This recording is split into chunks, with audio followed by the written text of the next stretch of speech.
Everybody quotes the science. The President Biden, who is a fine leader, he keeps saying, it's the policy of my administration to listen to the science.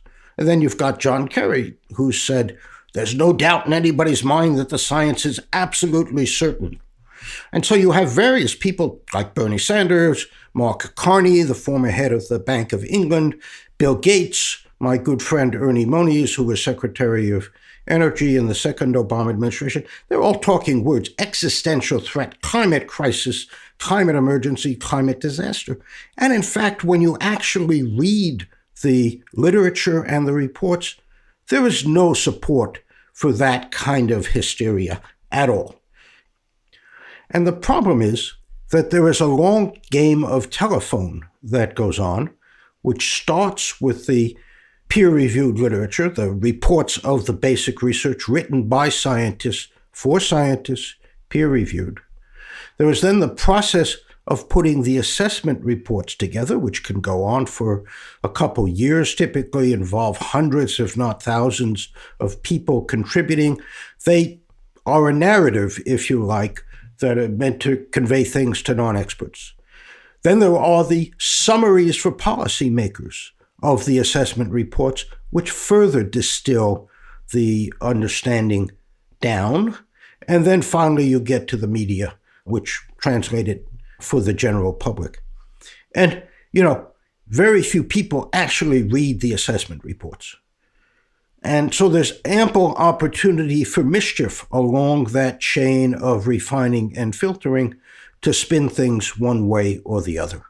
And in fact, if you look at certainly the media and the summaries for policymakers, there are a lot of things they don't tell you, or there are things that they misrepresent when you actually go read the assessment reports or even the underlying literature.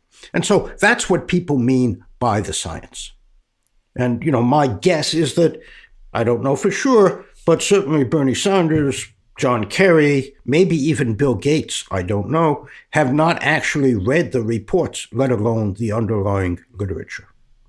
So let me tell you some things that are in the report that might come as a surprise to many people who've only gotten their information from the media. And, these are direct quotes from the most recent UN report. We have low confidence regarding the sign of the trend in magnitude or frequency of floods on a global scale.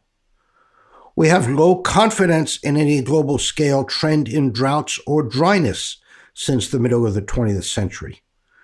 We have low confidence in trends in small-scale severe weather phenomena like hail or thunderstorms.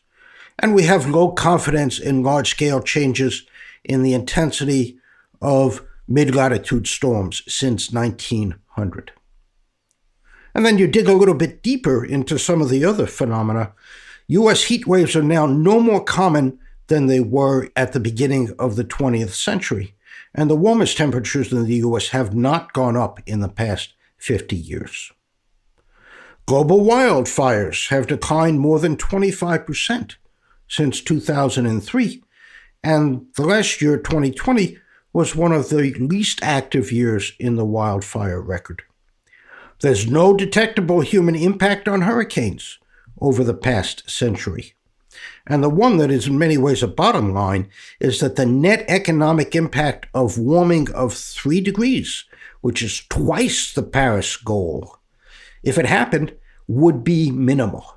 And all of these statements are not Steve talking, but they are in fact exactly what's in the assessment reports or the recent quality peer-reviewed literature. So, the statement that we've already broken the climate is just not supported by the data.